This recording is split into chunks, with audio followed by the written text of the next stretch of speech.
very bitchy, and I just did not like to get in front of people. I really didn't.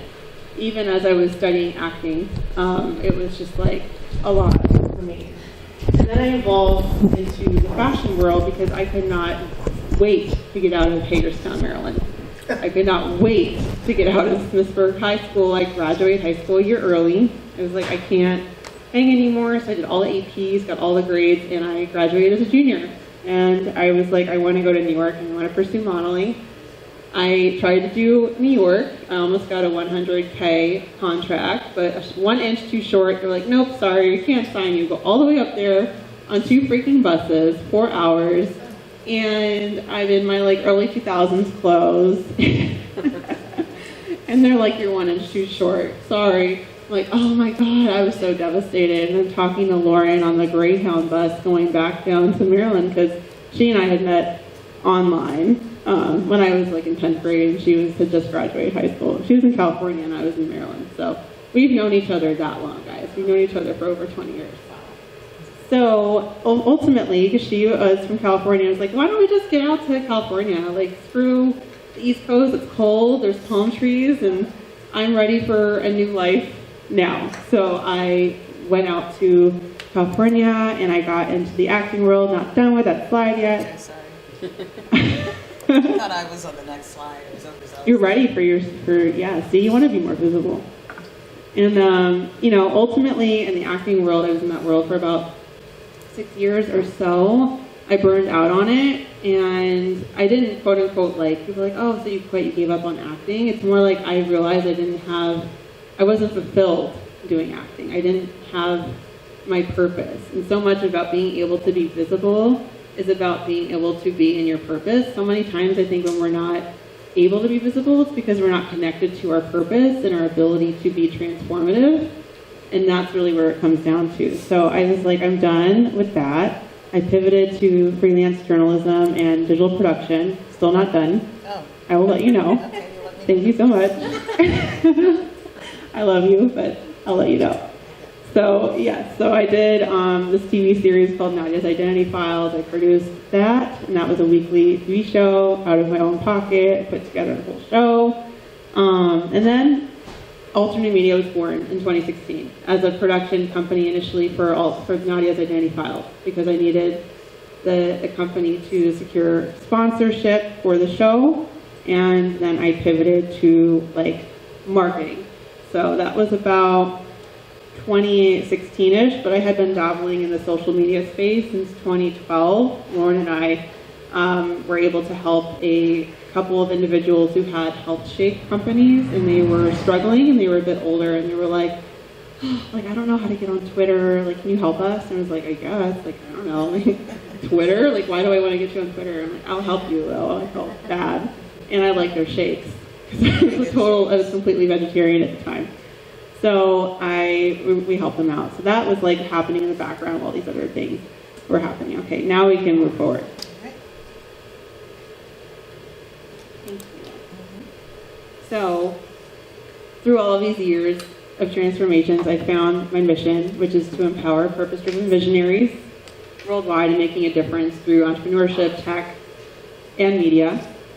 And I'm very fulfilled by it. And of course, you know, I just like seeing people who have big visions and want to really make a difference and be disruptive in their industry shine and be more visible. And we do that through our services. We do that through the marketing, through the media, through tech. And we have a big, big vision of Alternate Media one day being a gigantic, like, holding company of purpose-driven entities that we are going to help stand out and make a bigger impact. So that is kind of like, what I'm trying to say here is that you don't just start with your business. Like, your business is not like, I'm in my business, and like you're just instantly visible. You have to be able to connect with the transformations that you've gone through. And over the last year and a half, like Kate and I, when we talk about in our fireside chat, like, it has been a year and a half, let me tell you, of a lot of personal development that has allowed me to really reflect on these transformations, which is making me feel more compelled to be visible because I'm showing up to make an impact in people's lives. Okay, now we can go. Thank you. So, why do I share this? I feel like I've said it already, but we're going to do the fancy question mark gift anyway. We could go forward. Thank you. Yes, because again, gaining more visibility begins with embracing you, which is built on your story, values, culture, purpose, and mission. So it should not be superficial. It should not be like, I'm starting a business, because I want to make money, or I'm starting a business, like I'm good at doing X. It's like, particularly if your goal is to have a stronger personal brand, you can't just think about the kind of the more superficial or even logical nature solely to make a bigger impact. So, public relations. If your perception of yourself is warped and you're not familiar with your transformation, with your values, with your mission, with all these different things, your ability to have a good relationship with the public is going to be warped as well. Because really we want to think about how this can be very reflexive. It's often like a mirror. So if I have someone coming to me and they have a distorted version of themselves in their business, and we're trying to get them to be more visible, and we are saying, what about trying to steer them in this way because we see, perhaps different aspects that they're not seeing, but they're mired in mindset challenges, or they're mired in their lack of awareness about maybe how far they've come. It's going to be either a very distorted reality of them and their business, or B, it's going to be so superficial and so boring, and news cycle will pick it up and quickly forget it in like 5 seconds. So both of those things are bad. We don't want either of those things. So who here feels, I'm just curious, that you need to work on your own perception of yourself in order, you need to continue going through more transformation in order to be more transformative, so you can be able to show up and be more visible? Who feels like there is a barrier in some way? Imposter syndrome? Yeah, but I mean, so you feel like you still have some imposter syndrome? Still, yeah. I for sure still have some imposter syndrome. It never always goes away.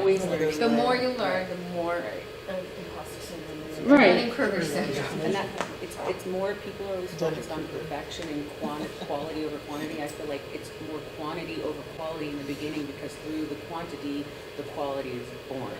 Yeah, and I think, maybe for some people it's the opposite. Maybe it's a little bit of quality and then they feel confident enough to push out more quantity. I think it, can definitely A/B test and see what feels more, aligned with where you're at. Right, the opposite of that is what Karma said, the Dunning-Kruger effect.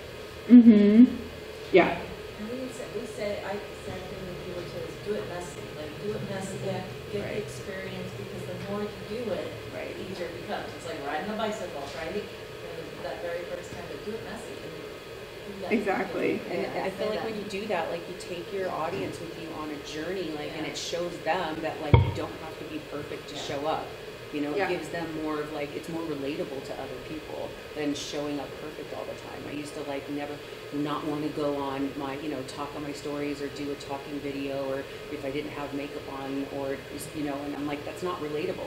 People need to see that you don't have to be perfect or know all the things to show up and put your story out there. Yeah, I think one of my favorite people that does this super well, I'm just obsessed with her, is Mel Robbins. Because she is obviously she has a huge team behind her at this point, clearly. But, she shows up so on the fly and so authentically.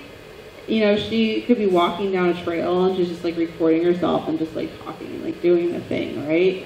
Someone like Gary Vaynerchuk, I have a love-hate relationship with Gary Vaynerchuk. We all have differing opinions, right? He's a master at what he does. He's the art of repetition. He's so good at that.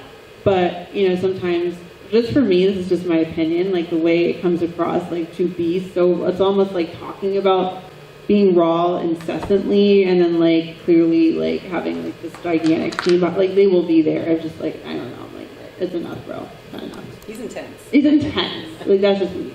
Yeah. So who else feels like, oh, is it being weird? Oh, I guess go back. Yeah. Yeah, that one is like you're gonna have to click multiple times. Yep. Yeah, go ahead. Okay. Yep. But before we get into that, like who else feels like like you have some mindset things that you need to like overcome to really show up for yourself? I think if you're an entrepreneur, imposter syndrome will always be there because the better you get, you keep comparing yourself to like better people. I've Yeah. been Tony Robbins for many years, so I'm never going to be Tony, but I know that I can be better because I'm not at his level yet. So you always get that little bit. Right. I'm good, but I'm not that good. So you know, even Tony Robbins himself. And I'm sure Tony felt like that too when he first. Yeah. Yeah. That's what it is. Yeah. One thing that, you know, they say, do what your teacher say, don't do what your teacher do. One thing that I always tell my clients, but I don't do myself, is showing your person. And being such a private person, and when I say this, if I know you, I'm very open, but otherwise I'm a very, very private person. So I don't give any of my personality and my content. It's always teach. So you feel most comfortable in education though? Yes, because Yeah. I'm a teacher by trade, and that's what I do. And I'm always like, give value, and teach. It's always. Don't you think your story is also valuable though? I'm Yeah. sure they are, but Yeah. you know, I think that's the part I hold back so much Mhm. myself, and that Especially when you're very logical, like you're a very logical person. yeah, You're in the tech but I space. have no filter, and that's what I know and that people love that though. Yeah. Like, yes, they really do. You had something? Yeah, I did. I think what I struggle with is balancing between authenticity and when there's like a limit. Like how do you determine the limit of your authenticity? Because there's a difference between, sexy red and there's a difference between, like Gary Lace you mentioned, Right. there's rawness. and Totally there's different force. Right. It's like, industries there's too. like, yeah, for sure. So for me, I'm like, what is the litmus test? Because I've seen some things where I'm like, whoa, that is way too much info on the web. Yes. And then there are folks that are authentic where like, wow, that's really eye-opening. I would have never Right. thought. So it's like, how do you even determine to the extent of your authenticity and being raw when Right. you are trying to balance your professionalism, but also wanting to gather, community of folks that would align with your brand. Yeah. We will definitely talk about that, but I mean, I really think it also has to do with boundaries too, and knowing on a strategic level, like what aspects of my authentic story will connect with my target audience as well. So I was able to do that when I had my group, close community, and when I was doing my masterminds, and because those were my people, they already knew me. But now, publicly doing that, I know it's gonna affect a lot of things in my personal life. And this community. It's also in about, Las what you Vegas choose or, to share, places too. like that. It's also about what you choose to share too. I think sometimes it's like we're in an all or nothing culture. Right. So it's like, if I'm going to be authentic, I have to go back to like the dirt, all of it. Right. And trust me, you don't have to do all the dirt. Maybe a little bit of dirt if you feel like it connects to your story. But if it feels like I'm like trauma dumping or something for the sake of it, then it feels a little bit like masturbatory, right? So we don't want that. Let's do, yeah. There you go, perfect. Okay, so the 3 steps to visibility enhancement, we're going to talk about more. Our thought leadership, media exposure, and strategic partnerships. And I'm really excited because in a little bit, I think after lunch, we're going to be doing breakouts along these 3 pillars as well as personal brand. So that'll be good. I think for some of us, it's easier, in the thought leadership side to just stick to education for sure. But part of thought leadership is being able, part of visibility period is being willing to get vulnerable and to let your guard Can I down. say something? Yeah, real quick? you're really good.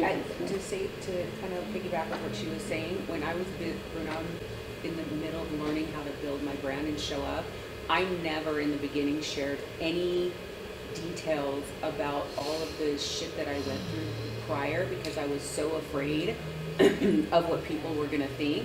But then when I realized that there's probably a million people that have been through what I have been through, or in some way, some capacity, and they felt the same way, I thought me sharing all those things that I went through could either hurt me or not hurt me, and in either way I was going to attract the right people and I was going to get rid of the wrong people. And when I started sharing that, it really elevated everything that I was doing. I was actually shocked by how many people resonated with it and appreciated it, you know. It made you more confident too. And relatable, you know, Yeah. like it made me more of a person, you know, instead of just showing all the like a guru figure. Right. Yeah. Like a what? Like a guru figure. Like Yeah. I'm like your talking head guru. Right.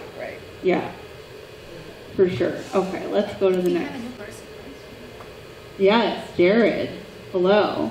Would you like to introduce yourself? I didn't realize that's what this group was. Yeah. Well, listen up. We were introducing yourselves earlier. Yes. So A couple. why don't we have a little sidebar and have the one and only Jared Spain introduce himself, and I'll give you the mic too. No, I'll just You'll yell. enunciate? Okay. All right. I am only the husband of the founder. Only, I've done a lot of. I'm a manual labor. Let's just put it that way. but not for long, because you're going to be like all up in LinkedIn soon. Are you ready for it? Yeah. So I've been in sales for 26 years, and I recently left that early retirement, I suppose, to come and help Kelly run this, and that's where I'm at now. So we're just kind of with new Alter Media, we're kind of going in a different direction. It's been an amazing 5.5, 6 years since we opened this place.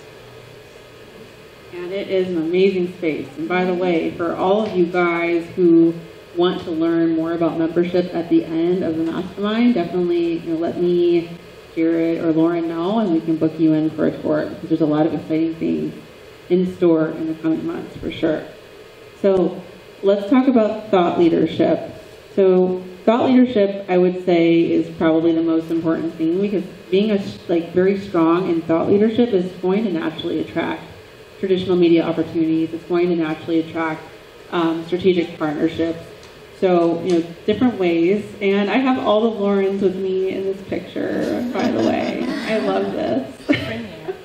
I know. There's some visibility. Yeah, so there's some visibility, right there. So Lauren and I, both Laurens, Lauren Squared, and myself, we were acting as startup pitch judges at Nevada Partners. Nevada Partners is where we'll be doing day 2 of the Mastermind tomorrow. And, obviously, there's so many different ways that you can show up. And we demonstrated our thought leadership that day by giving counsel to emerging entrepreneurs. So, obviously, that's just one method of demonstrating your thought leadership. Social media, speaking engagements, long-form content, white papers, lead magnets, ebooks. I work with a lot of people who have doctoral degrees, especially lately. I've been attracting a lot of them. So, I often will say, are you working on a new white paper? You're going to produce, something that could be in a peer-reviewed journal. Is this better? Yeah, but it's not as long. Is it echoey? Okay. Thank you. Yeah, that is better. It's loud, but it's not very loud. Well, that was loud, but it's okay. But we're going to want to pass the mic. We're making it work for So, sure. Yeah, still we'll need that 2 one. for the fireside, but that's perfect. Thank you so much. Okay, cool. And then obviously strategic partnerships, which we get into in its own pillar in a little bit, so we can move forward to the next slide.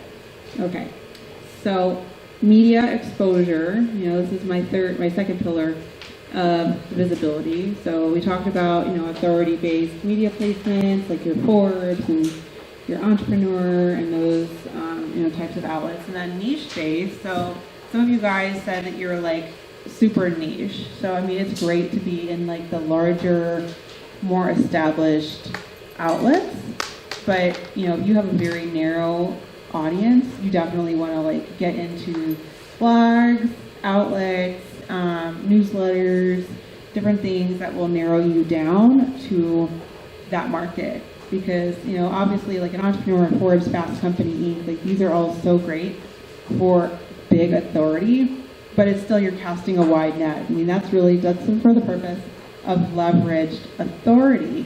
Whereas you might actually see some conversions, i.e. like new clients, new partners, etc., in the niche-based media placements.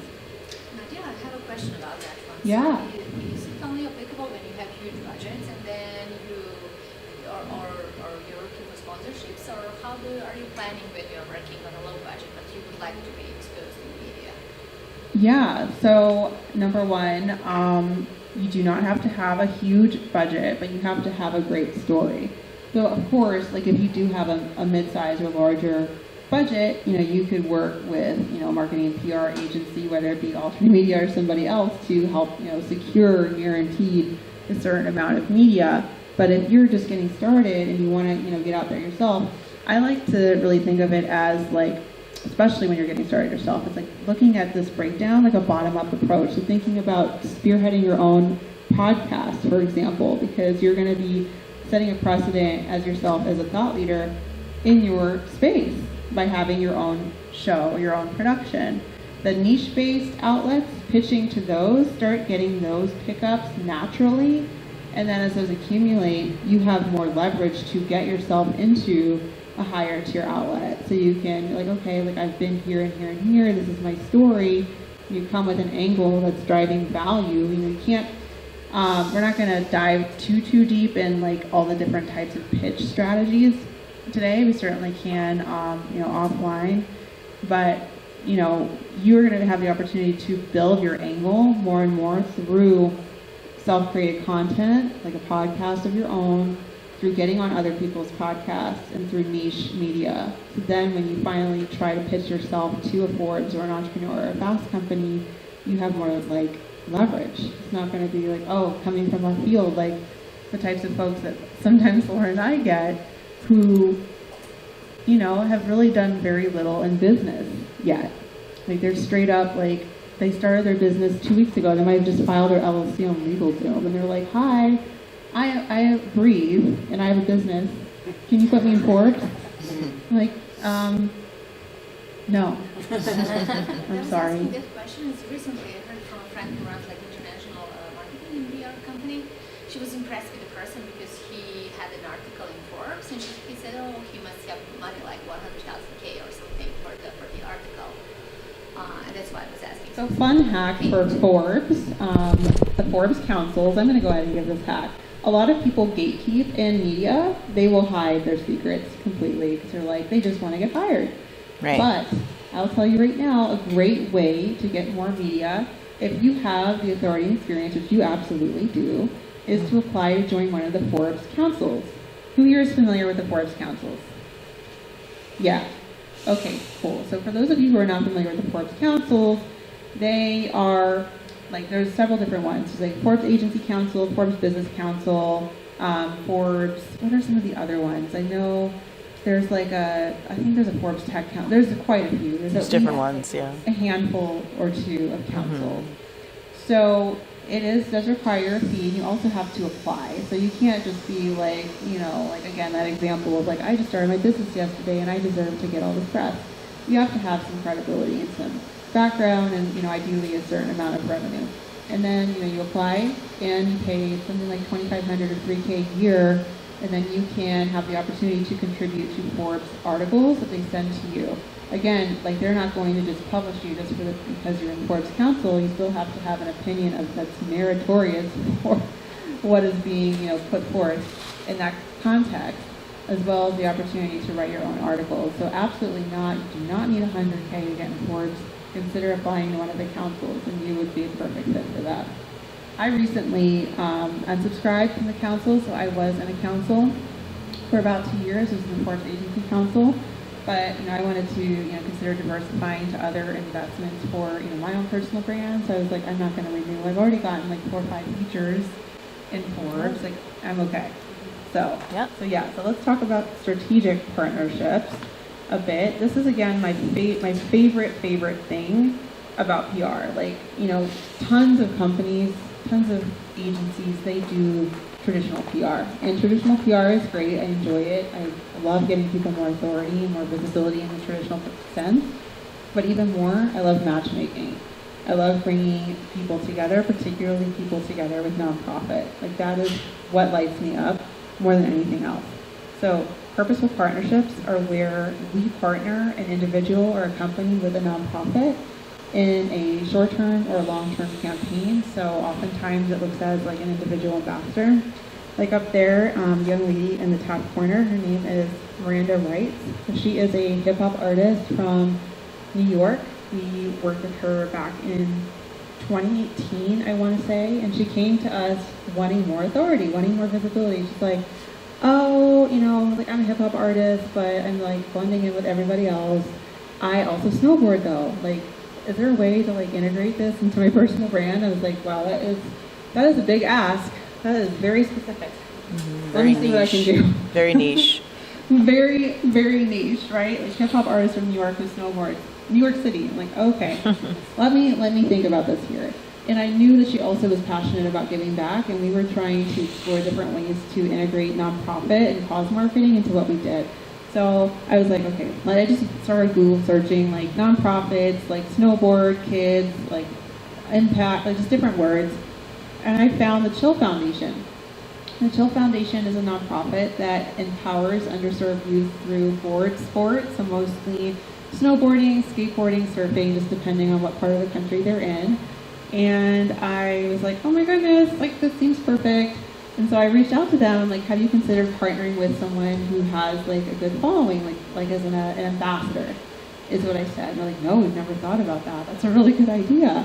I'm like, okay, let me see what we can do. So I started thinking of a opportunity to break down different deliverables on both sides. So like Miranda was expected to post about this nonprofit so much, and you know, also get the kids that they work with in her music video. And the nonprofit was expected to promote her, bring her to some of the fundraising galas and stuff like that. And so we facilitated what is essentially the first purposeful partnership ever through this opportunity. And she also was the first person to ever, you know, be an ambassador for Chill Foundation.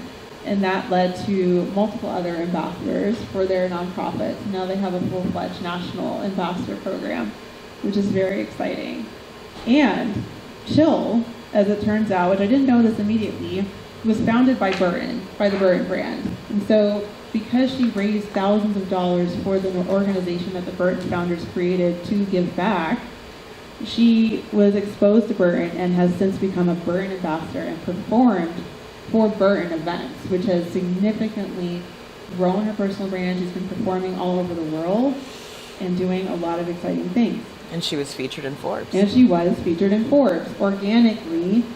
She didn't pay. It was because we had built this opportunity, and it was about this partnership. When you do great things, you attract great opportunities. You know, that is how it works. You know, here, Global Entrepreneurship Week. So GEW, obviously this event is taking place during Global Entrepreneurship Week. Global Entrepreneurship Week is an initiative that's global, piloted by Global Entrepreneurship Network, which is a nonprofit organization. So all of the work that Lauren and I and the other community organizers have been doing the last year has been completely pro bono. It is a community-driven initiative.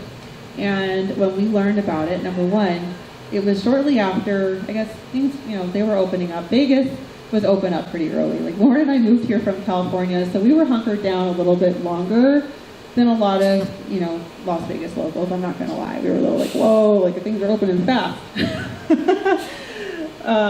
So it was about like, what was it, 2022? When did we hear about GW the first time from Dave? I think we heard about it. 2023, the summer of 2023. Okay, so June. Was it that quote down to the wire that we got involved last year? Yes. I'm not surprised. So, okay, so yeah, we heard about the things were going, but like because we moved here in like February 2020, like a month before the pandemic and everything literally shut down, like we didn't have a chance to really establish ourselves in this community in the way that we wanted to, or have the chance to connect with other entrepreneurs in the way that we wanted to. Trust.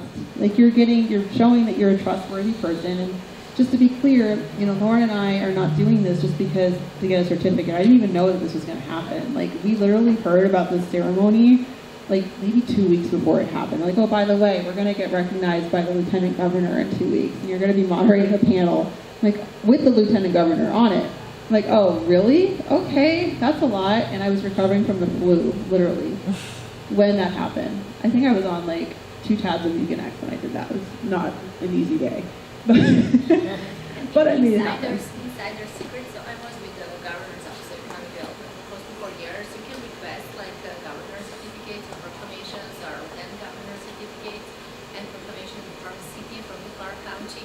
And many people do not know about that. Also congressional certificates from senators and Congress people, they would come to the events.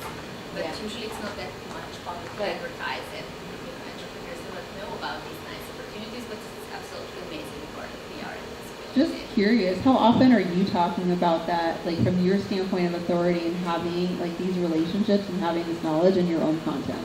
Is it often? For example, I'm volunteering a lot, like dozens of boards, nonprofits, and this upcoming Sunday there is an event at the Serbian church. So I was born in Serbia, but I don't go to the church.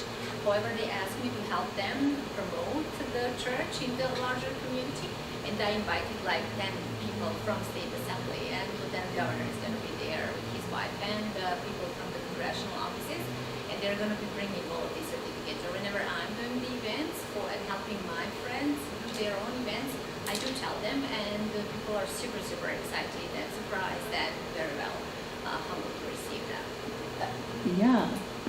By the way, I'm with the UNLV's Office of Economic Development, SEDC as well, and that's something I tell my clients about. The inviting governor's office and other offices, so yeah. Yeah, I think.